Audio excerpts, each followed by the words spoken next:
Olá, estamos aqui falando direto de Belo Horizonte, capital de Minas Gerais, e nós viemos fazer uma visita a João Batista Souto, filho do casal de ex-cangaceiros, Moreno e Durvinha. O casal foi cangaceiro do bando de Lampião.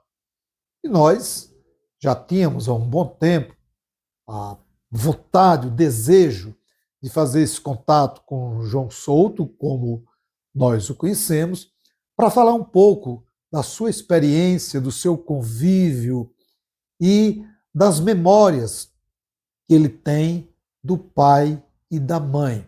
O João nos recebeu com muito carinho na sua casa e passamos uma manhã batendo um papo sobre não só a sua vida, a sua experiência de vida, mas também os relatos históricos que o seu pai e a sua mãe passaram para ele.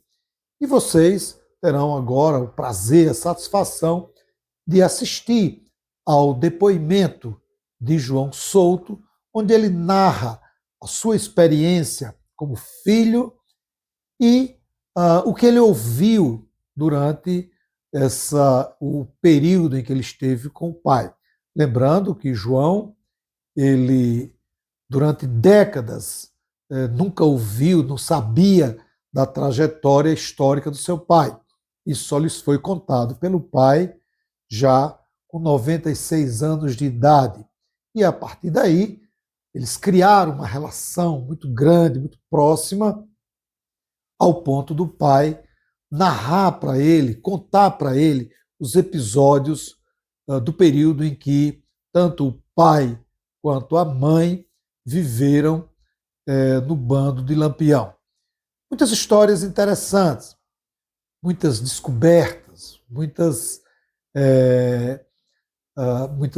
fatos narrados por João faz com que a gente fique muito apreensivo e curioso, inclusive para ler a obra de João que ele lançou e que é indiscutível. Eu comecei a ler a obra já e já descobri coisas muito interessantes e que você também, que nos acompanha, eu sugiro, indico inclusive a leitura do livro A Outra Face de Moreno e Durvinha, ex-cangaceiros do bando de Lampião e Maria Bonita. O João vai falar um pouco também da obra para vocês. E você é nosso convidado. Ajude a crescer, a desenvolver, a consolidar o nosso canal, o nosso podcast. Hoje não estamos diretamente do nosso estúdio na Duerne, na sede do nosso sindicato. Estamos falando diretamente de Belo Horizonte, aqui em Minas Gerais. E vocês vão poder acompanhar agora o papo que nós tivemos com João Souto. Olá, meu nome é João Souto, sou filho dos ex-cangaceiros Moreno e Durvinha. Sou natural da cidade de Agulha de Lima, onde eu vivi durante anos e sem saber a veracidade da origem de meus pais. E só ficamos sabendo quem eles eram, na verdade, quando ele estava com 98 anos aqui na capital mineira, Belo Horizonte. João, parte da história dos seus pais você lançou em livro, não foi? Sim, eu lancei um livro intitulado A Outra Face de Moreno e Durvinha, ex-cangaceiro do bando de Lampião e Maria Bonita. Eu fiz uma cronologia da vida de meus pais, relatando a saga deles, o antes, durante e depois do cangaço, e relatando também as atrocidades que ele cometeu na era lampiônica. Qual foi a primeira vez que você ouviu a história do seu pai? Durante anos, nós, filhos, desconhecíamos desconhecíamos a origem de meus pais, porque eles negaciavam as suas origens, porque ambos tinham medo de ser presos, principalmente meu pai, preso condenado. Só fiquei sabendo da história dele aqui em Belo Horizonte, já aos 96, 98 anos, quando eu fui visitá-lo, um dia de quarta-feira, aí eu sentei ao lado da cama dele e perguntei para ele, meu pai, durante os seus 98 anos, qual foi o fato mais interessante que aconteceu na sua vida? Eu, como filho, imaginei que ele fosse dizer, vocês, meus filhos, mas na verdade ele me surpreendeu. Aí ele disse o seguinte, eu com essa idade, ultimamente estou perrengue, sim, não estou muito bem de saúde, não sei quanto tempo vou durar, se é horas, se é semanas, se é anos, se é meses ou se é dias. Mas antes que eu deixe essa vida, que eu morra, que eu faleça, eu vou revelar para vocês. Eu e sua mãe eram cangaceiro do Bando de Lampião e Maria Bonita. E não revelei isso para vocês porque eu sou o homem que mais tem medo da cadeia, tem medo de ser preso. Você vai agora lá no quarto de sua mãe, pede licença a ela, levanta a saia dela, olha na coxa esquerda dela, a grande cicatriz que tem na coxa esquerda dela. Aquilo ali, João, foi tiro do coronel Zé Rufino, o homem que mais matou cangaceiro na época lampiônica. Foi nesse dia que ele revelou para mim. O que foi que ele revelou mais da época que ele era cangaceiro? Olha, para mim chegar até esse ponto, eu tenho que voltar alguns anos aí atrás. Quando a gente morava nas terras da Fazenda da Prata, num local denominado de Riachão, nós fomos procurar colher abóbora para dar para os nossos porcos de criação. E aí, meu pai arriou um cavalo, colocou lá a cangalha e fomos colher as abóboras. Quando a carga estava prontinha, e os dois sacos estavam atrelados um com o outro, meu pai determinou que eu fosse na frente conduzindo o animal e ele atrás com dois cachorros e ele olhando, conduzindo a carga. Certo momento, o lugar era íngreme e tinha muita pirambeira de um lado e de outro. O cavalo, eu tropecei numa pedra, caí nessa pedra e bati minha mão num tronco, o tronco estava podre, quebrou também o tronco, e o cavalo saiu desgovernado e esbarrou a carga em um tronco de uma árvore e a carga, o saco destrelaram e perdemos toda a carga. Naquele momento, meu pai, com o seu instinto selvático, ele, ao invés de correr para ir ao meu encontro para saber se eu tinha machucado, quebrado um braço ou alguma coisa, ele foi até o cavalo, tirou o cabrito do cavalo e me deu uma tremenda surra. E não, a surra foi tão violenta que me permite, os senhores que estão me ouvindo, me assistindo, eu fiz xixi na calça, pelas pernas fora, de tanto bater. E quanto eu mais gritava de dor, ele mandava eu calar a boca. Tirou minha camisa e foi uma surra injusta, porque eu estava ali sendo torturado de forma covarde por aquele que tinha obrigação de me proteger. Se eu estivesse roubando uma moranga, estivesse roubando uma abóbora, alguma coisa de alguém, ele estava corrigindo da forma bruta, abrupta dele. Mas foi essa forma que ele me surrou. Aí chegamos em casa sem a carga e minha mãe viu a, a minha, o animal sem a carga e perguntou para ele, ô homem, que diabo aconteceu? O que aconteceu com o menino? Aí quando ela levantou a minha camisa, estava nas minhas costas, tudo cheio de vergalhão. E ali eu comecei a chorar com minha mãe. Eu quero dizer para os senhores que, lamentavelmente, eu fiquei 40 anos magoado com meu pai por causa dessa surra. E essa surra eu sofri muito com a dor dela.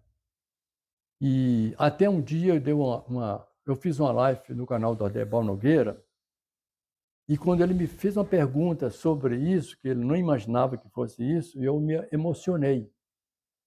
E hoje eu estou mais amadurecido, mais experiente, e entendo as coisas de forma mais ampla, mais suave. Não, eu não choro mais, mas já chorei muito. Aí um dia minha esposa, a Ana, não concordava com esse distanciamento entre pai e filho.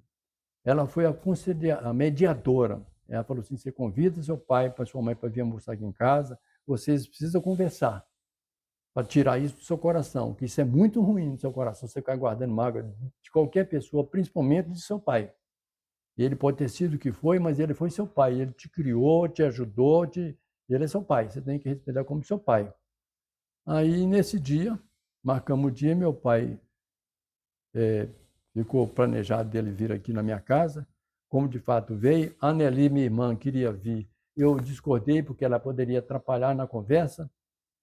E aqui na cozinha da minha sala, da cozinha da nossa sala, depois do almoço, depois que terminou a hora da sobremesa, aconteceu o perdão. Eu decoquei diante daquelas pernas trêmulas dele, que já estava velhinho, já com 98 anos, e ali nós fizemos as pazes. Agora respondendo a sua pergunta, a partir daquele momento que nós selamos as pazes, que tirei do meu coração a mágoa que eu tinha dele, não vou dizer ódio, mas tinha mágoa, por ele ter sido injusto comigo, aí sim a nossa relação de interação, de amizade, de respeito e de confiança mudou. Foi a partir daí que ele começou a contar as perversidades que ele cometeu no cangaço, sem eu perguntar. João, e que tipo de atrocidades ele cometia e que falou para você? Bem, ele cometeu muitas barbaridades. E ele castrou, ele cortou língua de mulher fofoqueira que chamou a polícia para ele. Ele matou a golpe de porretes.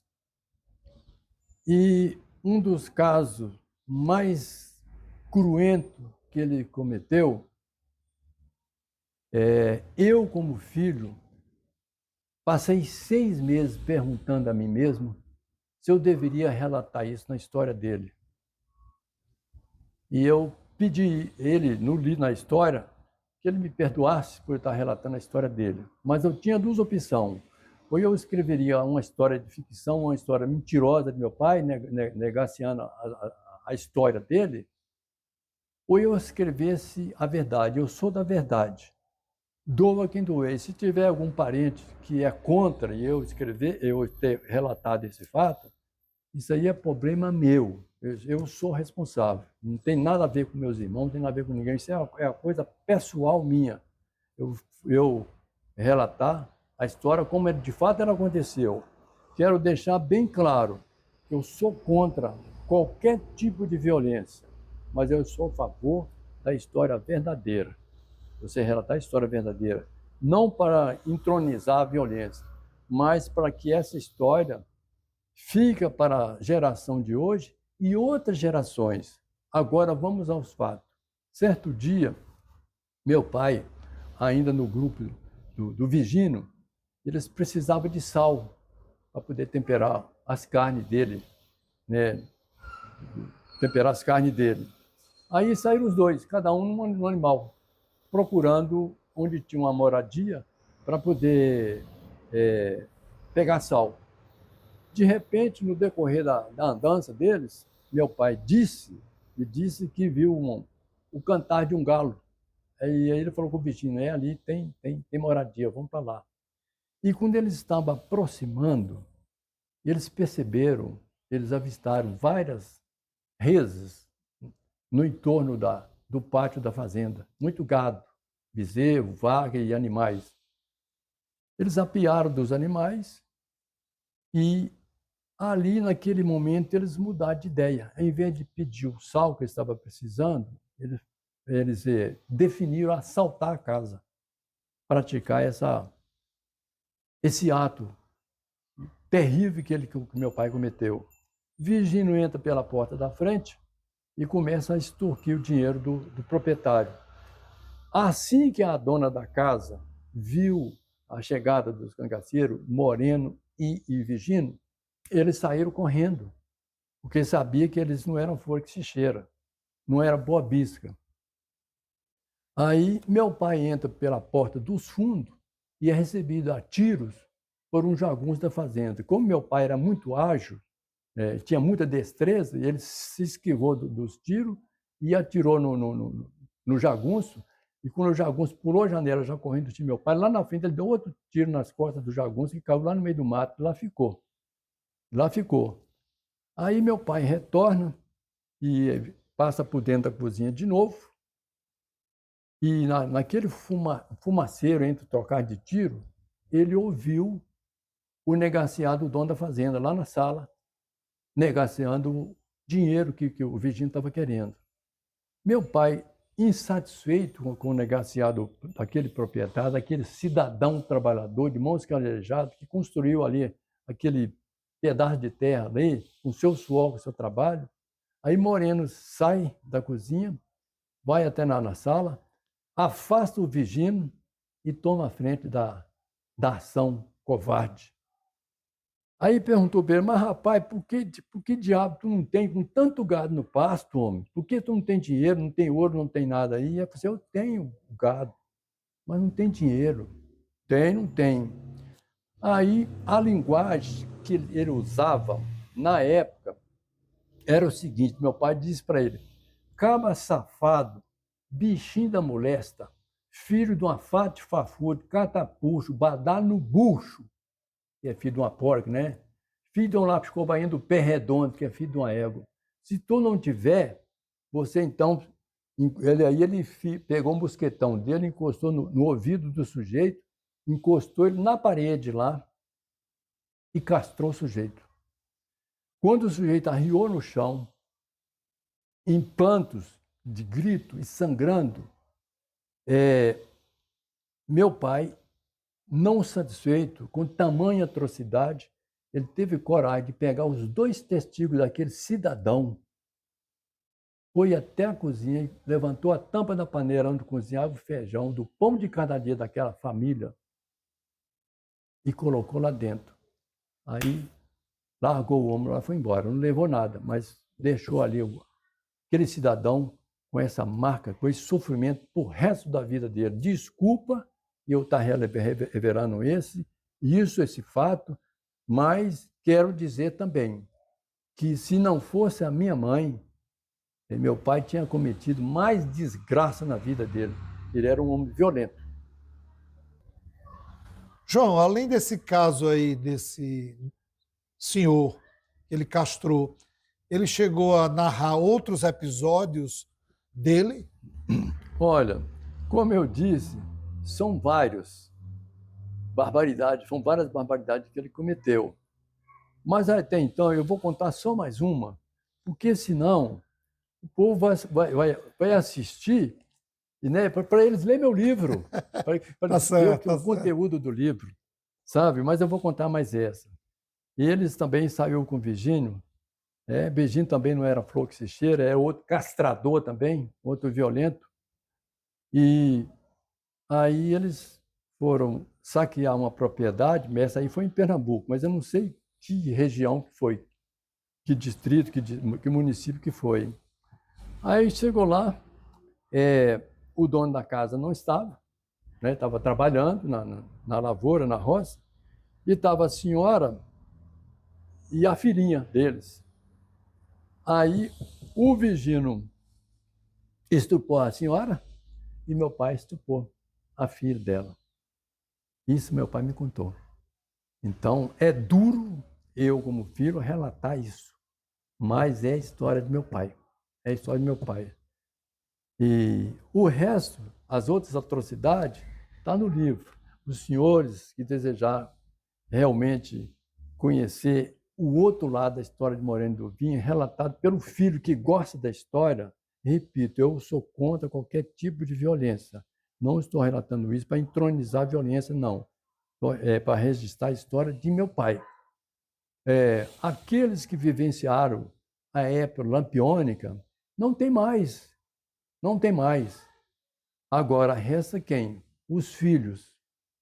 E um deles sou eu, o professor Silvio Bulhões, que também relatava os fatos. O pai, ele não media as palavras, falava a verdade, né? Eu assisti alguns vídeos dele, já foi embora. E daqui a um tempo eu vou também. Então, as pessoas que tiverem o desejo, interesse de me entrevistar, né, para colocar nos seus livros, com o maior prazer. É só a gente pré-programar, porque eu não gosto que as pessoas venham sem me avisar, não. É tudo programado. E eu não mido as palavras, não. Eu sou verdadeiro. E quero dizer outra coisa. Eu não escrevi livro pensando que eu fosse ficar rico, que eu fosse ganhar dinheiro, não. Isso aqui não dá dinheiro, não. Principalmente para pobre. Sabe, eu escrevi livro para realizar um grande sonho, que era registrar o outro lado da história dos meus pais. E aqui está pronto. Hoje eu sou um cidadão aposentado, minha esposa aposentada, o pouquinho que nós ganhamos é sagrado, honesto, dá para a gente viver. Mas eu preciso de vender minha obra para que eu possa cobrir pelo menos despesa na editora. João, além de você, a família é numerosa. Você tem irmãos e irmãs. Como é que você acha que eles pensam sobre essa situação do seu pai e de sua mãe? Olha, professor, falar sobre assunto de meus irmãos, família, assim, nesses aspectos aí, cada um tem suas ideologias diferentes. Eu prefiro me responsabilizar só pela minha pessoa. Então, eu não envolvo nenhum de meus irmãos em relação a essa história, não. Eu estou aqui, sou responsável pelo que eu estou falando aqui, eu sou responsável. Não tem nem A, nem B, nem ninguém. Então, eu gostaria de afirmar a minha pessoa, eu sou responsável pelo que eu estou falando aqui. Em relação aos meus irmãos, eu dispenso comentário. João, você falou que se reaproximou dos seus pais 40 anos depois daquele episódio da surra e vocês passaram a ter um convívio. Como foi esse retorno, João, com seu pai, com sua mãe, esse pouco tempo depois dessa reaproximação entre vocês?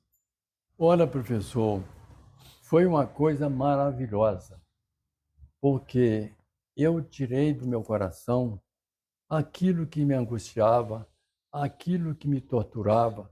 Eu nunca tive, e não tenho até hoje, intimidade com ninguém. E por que eu teria com meu pai? Então, essa, esse perdão foi um alívio para mim e, certamente, evidentemente, para ele também. Aí a nossa relação, respondendo a sua pergunta, ela se consolidou de forma surpreendente. Eu passei assim ter amor com meu pai, ter o prazer de sentar com ele, deitar com ele na cama, tomar café no mesmo copo junto com ele, e ele começou a contar os seus casos. Penas que foi poucos anos, né, que ele, quando eu tinha revelado, já estava com 96 anos. Hoje, com a experiência que eu tenho, a experiência que eu tenho hoje, eu ia tirar muita coisa da boca do meu pai. Eu tenho certeza que ele foi para a sepultura com muito crime nas costas, que jamais será esclarecido para ninguém. Porque eu ele estava assim tão próximo de mim, tão próximo de mim, que ele me deu quando ele presumia que ele ia falecer, eu fui visitá-lo, na época eu estava na atividade profissional, eu só folgava no dia de quarta-feira, e no dia da quarta-feira eu falei assim: João, a morte veio me visitar.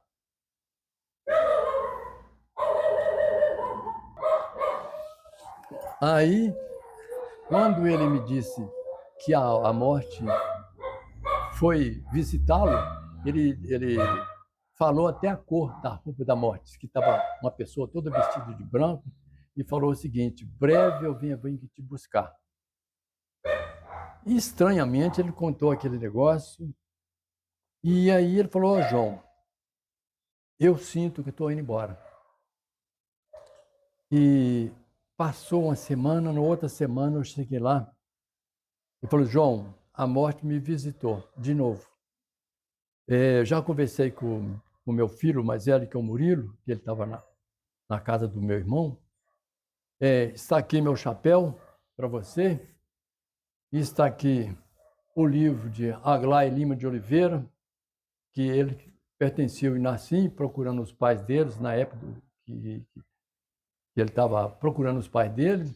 E esse livro é meu, agora vou passá-lo para você. Vou te dar você as cartucheiras, tudo que eu tenho, chapéu, a sandália de couro de bode. E me deu até a televisão dele. Aí liguei para meu irmão, mas é que meu pai está ficando tantando a cabeça.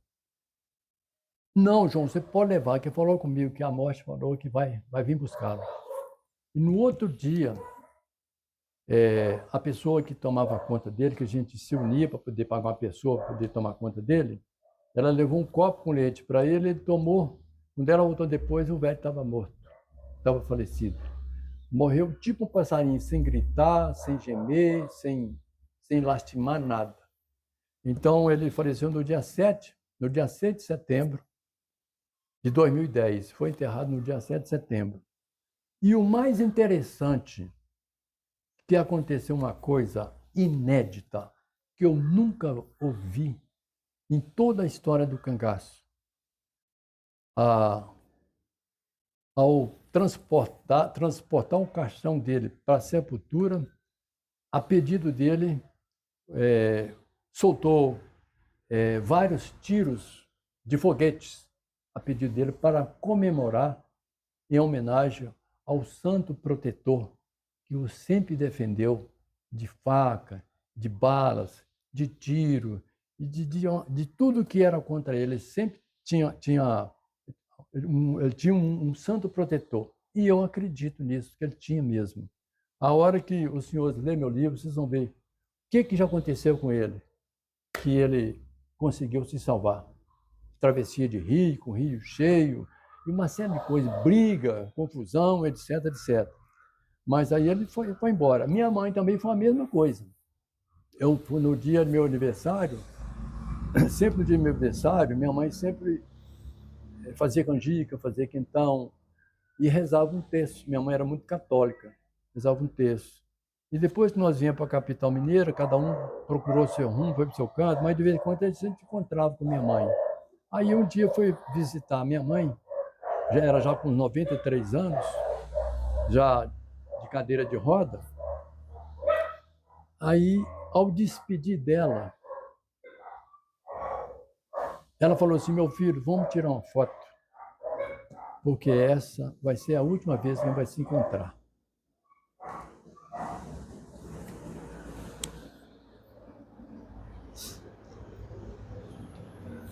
E me perdoe. Aí, quando eu estava saindo, era na parte da tarde, quando eu estava quase abrindo a porta do carro para ir embora, a Nelly, minha irmã, me grita de novo: João, João, minha mãe está te chamando. Aí, quando eu cheguei lá, ela estava deitada no sofá, me abraçou, fez cafuné na minha cabeça, me cheirou e eu não sabia, mas eu sentia que ela estava realmente despedindo de mim. E realmente ela foi embora. Depois embora, ela teve um AVC, acho que a princípio de AVC, começou a passar mal e alguém, vizinho dela lá, pegou ela no carro, levou para a UPA de Venda Nova.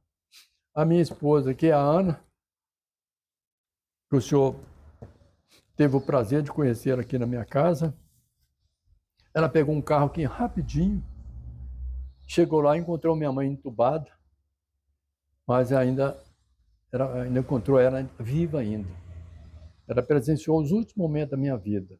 A minha mãe foi uma pessoa que sofreu muito por ela ter deixado o seu laço, a sua família, para entrar no cangaço. A gente precisa de entender que ela era uma criança, adolescente ainda, não tinha maturidade. Ela se envaideceu com os ouros do chapéu dos cangaceiros, aquele homem bonito que era o Virgínio, mas ela, além de ela sofrer muito no cangaço, ela fez a saída dela, fez com que a família dela fosse dilacerada, né? Sofreram demais. E então, com a separação de meu pai, naquela época não tinha pensão alimentícia. E meu pai não nos dava pensão para a gente, para os filhos. Eu via a mamãe lavando roupa, trouxas de roupa para os outros, para comprar meio quilinho de arroz com casca, para depois socar no pilão para a gente comer com umbigo de bananeira, berdoega, que é comida para porco. Então, eu me emociono porque minha mãe foi e sempre será a minha melhor amiga desse planeta Terra. Ela trocou minhas fraldas, eu mamei nos peitos dela, ela me carregou no colo, ela me protegeu, ela me ensinou a ser um homem que eu sou hoje. Um homem de caráter, um homem de família, um homem de respeito, um homem verdadeiro. Agora também eu não posso condenar meu pai que só pela surra. Tem coisas boas que ele fez para mim. Esse braço aqui, ó, foi quebrado com fratura exposta. Ele mandou pegar uma vaca brava no cavalo inteiro. Eu jogava o cavalo para o lado direito, a vaca passava para o lado esquerdo. E assim foi várias vezes. O cavalo tropeçou em um grande cumpizeiro, que é as formigonas que dá no cerrado. O cavalo caiu em cima de mim. Aí, quando o cavalo levantou, bateu as duas patas nesse braço aqui. Dá para vocês verem aqui as marcas, as cicatrizes, ó. E o braço quebrou. A munheca foi para frente, ficou pendurado só num pedacinho de pele. E eu andei ainda 2 quilômetros para chegar em casa. Quando eu cheguei em casa, já quase desmaiando, que eu estava perdendo muito sangue, minha mãe chamou meu pai. Zezé, vem aqui, homem, rápido. Aí meu pai foi lá no cerrado, com o facão, tirou de um arbusto que chama-se sambaideira, aquela casca, e fez ali tipo um chá, parecendo cor de vinho tinto. Só falou comigo, João, me botou no colo e falou assim, você tranca os dentes, porque vai doer. Aí ele tirou terra, frepa de capim. Na linguagem da medicina, eu esqueci o nome, como se fala. Ele tinha mais outras coisas ali dentro. E aí ele limpou, lavou. Veja bem, sem anestesia, sem nada. Aí ele pegou tabocas, fez alguma coisa amarrado com coisa de buritizeiro, apertou aqui, assim, só falou comigo, tranca os dentes que vai doer, porque realmente a dor é tão grande que eu estava tudo anestesiado. Aí, depois de 40 anos, eu fiz uma radiografia, ou raio-x, não sei, com um médico ortopedista. Ele falou, senhor João, seu braço está tão perfeito quanto o outro. Isso aqui é a obra do ex-cangaceiro Moreno. Então, muito obrigado, viu, meu pai? Ele fez muita coisa boa para mim. E se você me perguntar qual foi o maior ensinamento que ele trouxe para mim, foi a ensinar a ser uma pessoa honesta, sabe? Eu falo que na época do cangaço, meu pai era bandido. Agora, depois que deixou as armas usada como pernicioso meio de vida, né, veio embora para Minas Gerais, fugiu, sofreu muito, vindo a pé, passou sede, passou fome, perseguido. Aí ele casou com minha mãe, constituiu uma família. E hoje estou aqui para parabenizar meu pai. Hoje, para mim, ele é herói. É assim que eu penso. E assim será. João, eu já ouvi conversas paralelas, isso eu desconheço que conste em alguma obra. Eu vi, eu vou colocar como boatos, do suposto envolvimento de Moreno na morte de Virgínio. Você chegou a ouvir alguma história em relação a isso? Olha, professor, muitas pessoas imaginam que foi meu pai que executou o Virgínio para ficar com minha mãe. Até eu, como filho, pela violência dele, pela valentia dele, eu cheguei a pensar isso. mas um dia, vindo do Ceará, participando do Cariri Cangaço, e eu peguei meu carro, fui lá na casa do meu pai, fechei a porta do quarto dele, nos ficamos a sós. Eu queria ter certeza se realmente isso é verdade ou se é apenas uma suposição das pessoas. Olha, eu perguntei para o meu pai, ele negou. Ele disse que não foi ele, não. Inclusive, quando eu perguntei, ele era um homem seco. As lágrimas desceram nos olhos dele. Parece que ele tinha assim, um sentimento de amizade muito forte com ele. E então não foi. Inclusive, o meu amigo Adebal Nogueira também achava que era meu pai, mas eu perguntei para meu pai. Agora, eu acredito que ele falou a verdade, sabe? Assim como tem outro fator também que é muito importante, quanto à imagem dele em 1936, dançando ali com minha mãe. Ele negou aquela imagem que não era ele. Mas então nós precisamos entender, né? Precisamos entender. Inclusive, eu gravei um vídeo e esse vídeo foi exibido no canal do Adebal Nogueira. Isso foi uma grande polêmica sobre isso aí. Porque meu pai afirmou para mim que não era ele. Mas o tempo vai passando e você vai mudando de ideia, você vai amadurecendo, você vai observando como que as coisas poderiam ter acontecido. Então, hoje, eu imagino que ele negou e ia negar para sempre que não era ele, porque ele, conforme ele sempre disse, ele é uma pessoa que tinha maior medo da cadeia. Então, mas aquilo ali realmente era meu pai, sim, sim. Não tem como negar. Não tem. E meu pai, inclusive, eu quero pedir desculpa a algumas pessoas que eu falei que não é meu pai, que eu ia sustentar em consideração a palavra dele, mas o tempo vai passando e a gente vai amadurecendo. E hoje eu entendo que por que ele negou? É porque mesmo sabendo pela a Constituição de 88 que os crimes dele já havia prescrito, mas mesmo assim ele tinha medo de ser preso. Por isso que ele negou. Mas, na verdade, com certeza era meu pai, sim. João, após a morte de Virgínio Moreno e Durvinha, eles se juntam, passam a ter uma relação. E eu já vi comentários também, até no jornal, quando nós estivemos juntos em Brasília, foi quando eu os conheci, o amor no tempo do cangaço. Essa junção, essa união de Moreno e Durvinha no cangaço, realmente você acha que existia amor ou foi por força das circunstâncias, da necessidade de Durvinha ter um companheiro para que ela não ficasse sozinha no meio do bando, já que não se podia ter uma mulher solteira no bando? Olha, eu convivi com minha mãe durante décadas.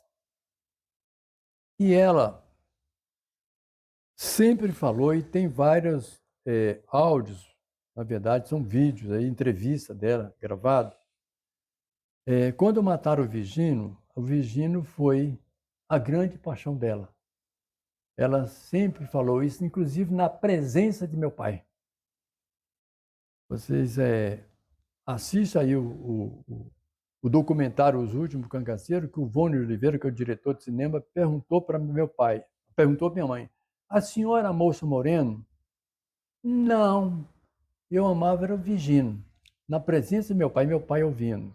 Então, com absoluta certeza, minha mãe tinha, assim, um sentimento de amor pelo Virgínio, como ele tinha por ela também. Então, eles se amavam de verdade. Agora, a junção de meu pai com minha mãe, após a morte do Virgínio, foi aí por uma questão de necessidade. Porque naquela época, conforme o senhor disse aí, ficava viúva.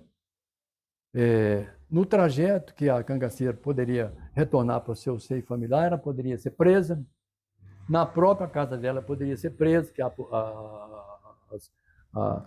as volantes cercavam a casa e prendia a cangaceira.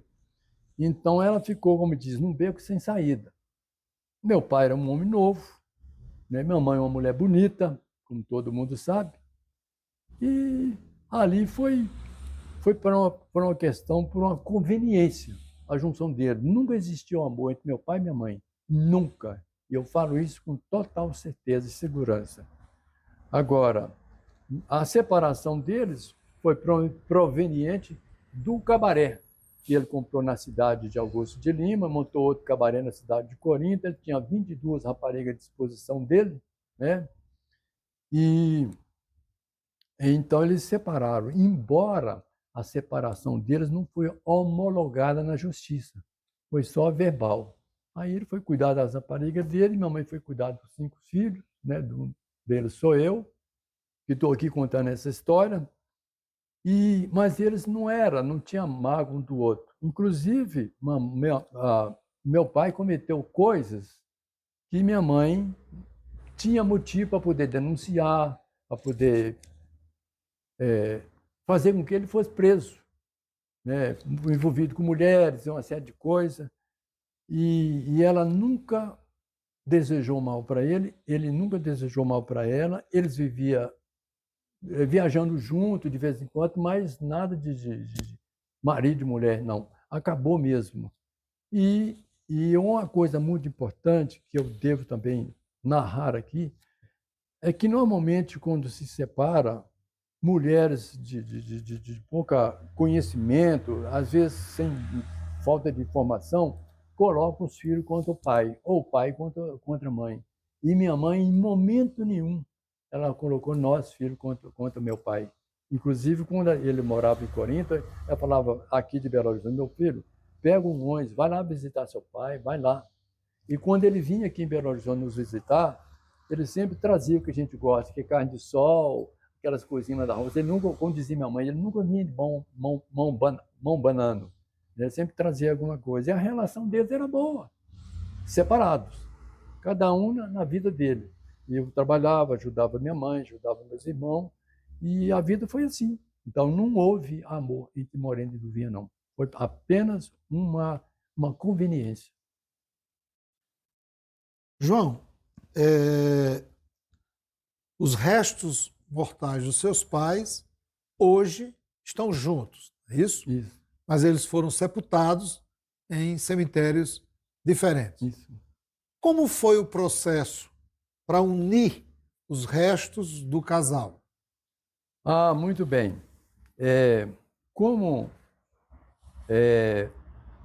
eu tive o prazer de participar de alguns Cariri Cangaço, inclusive foi nenhum desses que eu tive o privilégio, a honra em conhecê-lo, assim como a Débora Nogueira, Ângelo Miro, Kidemir Danta e tantos outros. O, o doutor Ivani Siqueira, né? Ivanildo Silveira. Ivanildo Silveira, ele, a pedido da Nelly, minha irmã, ele escreveu uma carta para o Lacerda, o prefeito aqui de Belo Horizonte, considerando o valor histórico da saga de meus pais, que eles construíssem um túmulo, presenteassem o casal, né, com um túmulo para que ambos corpos mortais ficassem juntos. E o senhor acredita que o pedido do doutor Ivanildo foi sensacional. Meu pai ganhou assim, no cemitério da Saudade, tem lá um mausoléu com o nome dele, a foto dele, data, etc, etc. E isso aí é graças ao pedido da minha irmã e graças ao doutor Ivanildo Silveira. Mais uma vez, doutor Ivanildo, um abraço para o senhor, tá? Gratidão que nós temos pelo senhor, viu? Gratidão. É isso aí. João, para a gente encerrar o nosso papo, o que mais você gostaria de falar para o nosso público sobre essa experiência sua com seus pais, sobre as histórias que seu pai e sua mãe contaram na época do cangaço? O que você mais poderia passar para a gente? Olha, eu sou um filho de cangaceiro, fascinado pela história do cangaço, e principalmente pela história dos meus pais.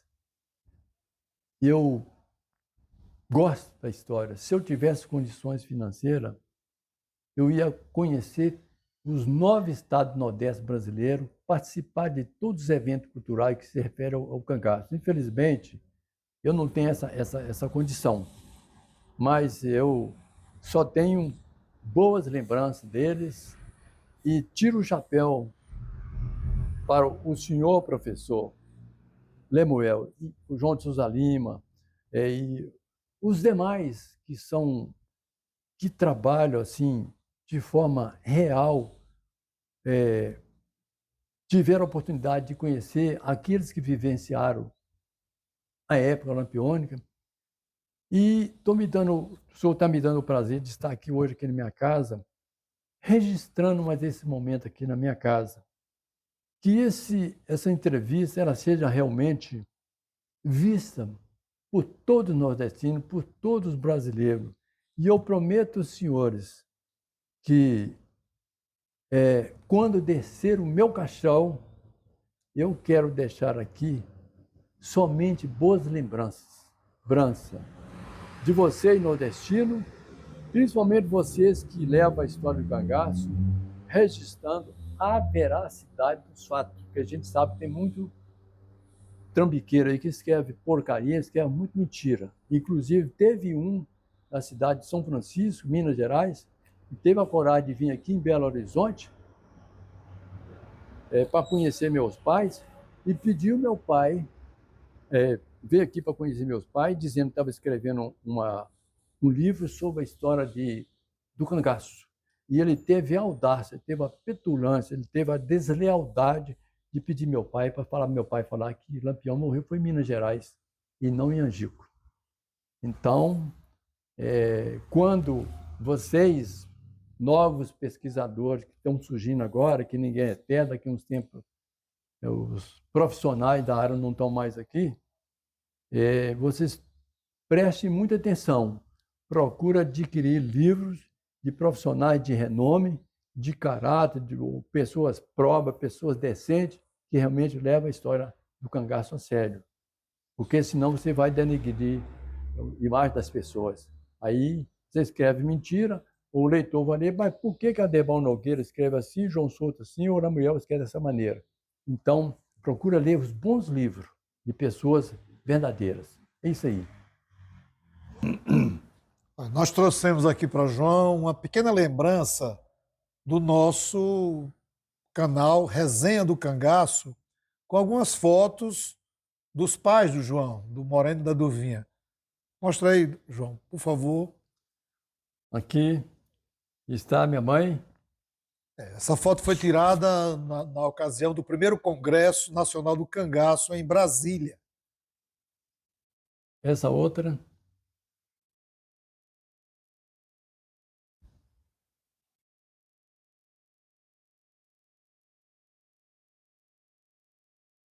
Passando.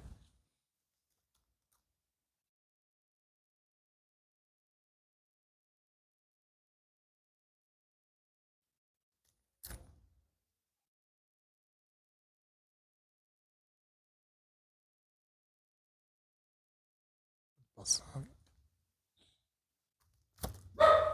É,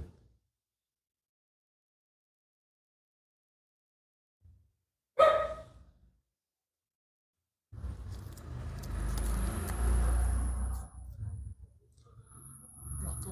Terminando essa.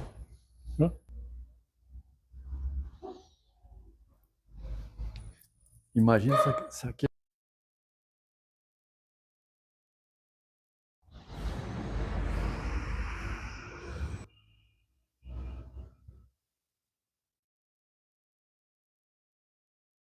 Ótimo. João, estamos concluindo o nosso bate-papo, no nosso Resenha do Cangaço. E que mensagem você deixaria, João, para os jovens, para os adolescentes? E por que é importante a história? Porque é preciso estudar a história. Bom, eu só digo o seguinte: você jovem, adolescente, que está começando a andar com suas próprias pernas, construa seu futuro, porque pai e mãe não é eterno. E procura estudar, conhecer a sua própria história, a história de sua cidade, a história do seu distrito, a história de sua região, e a conhecer sua própria história. Aqui está aqui a minha história. Eu escrevi a minha história, a história dos meus pais. Você também pode escrever, sabe? Para que essa história fique para o conhecimento dessa e outras gerações. Outra coisa, eu tenho percebido, eu fiz parte do colegiado durante 2 escolas aqui no meu município, uma do primeiro ao 5º ano e outra do 6º até o ensino médio. E eu percebi que essa matéria, cangaço, ela é desconhecida. Ela está ali nos livros, de forma muito simbólica. Eu estudei o EJA, formei no EJA, depois de aposentado. Eu não tive uma aula sequer da história de cangaço. Eu, como filho de cangaceiro, como fascinado por essa história, como filho dessa história, como eu faço parte dessa história, deixar bem claro, não de fatos vividos, mas do sangue de meus pais Moreno e do Vinha. Eu gostaria de sugerir às autoridades, a diretor, o secretário de educação, que inserisse essa matéria na escola, porque a história do cangaço ela faz parte da história do Brasil, da nossa história. Senão ela fica uma história escondida debaixo dos panos. A história, como aconteceu a Primeira Guerra Mundial, como aconteceu a Segunda Guerra Mundial, como aconteceu a Coluna Prestes, como aconteceu a Inconfidência Mineira em Minas Gerais, está nos livros. Mas a história do cangaço, ela não está sendo aplicada na sala de aula. É uma sugestão que eu estou dando. Sabe? Daqui a uns anos, vou perguntar quem foi Lampião Maria Bonita, quem foi Moreno e do Vinha. Se não tiver registrado, ninguém vai ficar sabendo, a história vai morrer. A história vai acabar, sabe? Então, eu sugiro que a história do cangaço ela seja inserida nas escolas. Agora, não sei se é no 9º ano, se é no 3º, né? Acho que talvez no 2º ano, ou talvez no ensino médio, aplicar para as pessoas terem conhecimento. Eu conheço professores que não conhecem nada sobre a história do cangaço, nada, e é formado. Então, nós precisamos de não deixar essa história morrer, acabar, que ela continua aí para outras gerações. É isso aí.